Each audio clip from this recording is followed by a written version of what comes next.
ನಾನಿನ್ನ ಯಾವತ್ತಾದ್ರೂ ನೋಡ್ತೀನ ಕೃಷ್ಣ? ಹರೇ ಕೃಷ್ಣ. ಎಲ್ಲ ಏನ್ ಮಾಡ್ತಿದ್ದೀರಾ? ಹರೇ ಕೃಷ್ಣ ಪ್ರಭು. ಏನಿಲ್ಲ, ರಾಧಾಕೃಷ್ಣ ಸೀರಿಯಲ್ ನೋಡ್ತಿದ್ದೀವಿ. ಯಾವತ್ತಾದ್ರೂ ನೋಡ್ತೀನ ಕೃಷ್ಣ? ವಾಟ್? ಏನು? ಯಾಕೆ ಅಂತ ತಿಳ್ಕೊಬೋದಾ? ಯಾಕೆ ಅಂದ್ರೆ ಏನರ್ಥ ಪ್ರಭು? ನಾವು ಕೃಷ್ಣನ ಭಕ್ತರು, ಕೃಷ್ಣನ ಬಗ್ಗೆ ತಿಳ್ಕೊಳೋದು ಬೇಡವಾ? ಅದಕ್ಕೆ ನೋಡ್ತಾ ಇದ್ದೀವಿ. ಹಾಗಾದ್ರೆ 2 ಕ್ವಶನ್ ಕೇಳ್ತೀನಿ, ಆನ್ಸರ್ ಮಾಡ್ತೀರಾ? ಎರಡಲ್ಲ ಪ್ರಭು, 12 ಕೇಳಿ ಹೇಳ್ತೀವಿ. ಓಕೆ. Question number 1.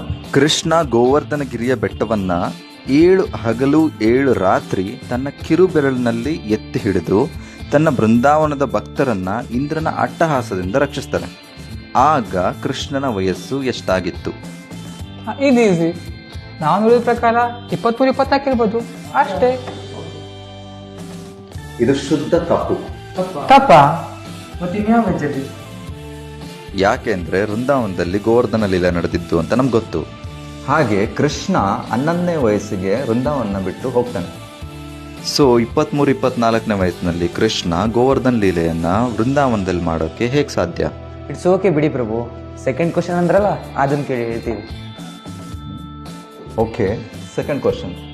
ಕೃಷ್ಣನ್ಗೆ ಕರ್ಮ ಇದೆಯೋ ಇಲ್ವೋ?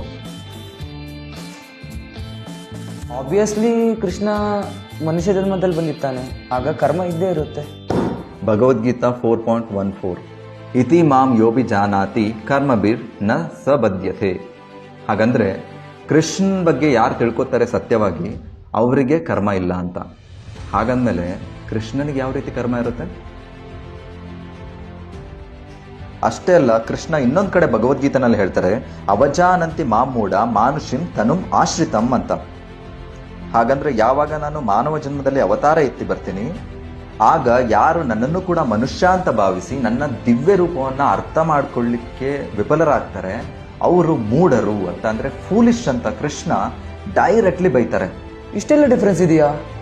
ನಮ್ಗೆ ಗೊತ್ತೇ ಇರಲಿಲ್ಲ. ಇಟ್ಸ್ ಓಕೆ ಬಿಡಿ ಪ್ರಭು. ಅರೇ, it is not at all okay. Krishna ಭಗವದ್ಗೀತೆಯಲ್ಲಿ ಹೇಳ್ತಾರೆ, ಜನ್ಮ ಕರ್ಮಚ ಮೇ ದಿವ್ಯಂ ಏವಂ ಯೋವೇತಿ ತತ್ವತಃ ತ್ಯಾಕ್ವಾ ದೇಹಂ ಪುನರ್ಜನ್ಮ ನೈತಿ ಮಾಂ ಏತಿ ಸೋ ಅರ್ಜುನ ಅಂತ. ಹಾಗಂದ್ರೆ ಭಗವಂತ ಶ್ರೀಕೃಷ್ಣ ಪರಮಾತ್ಮ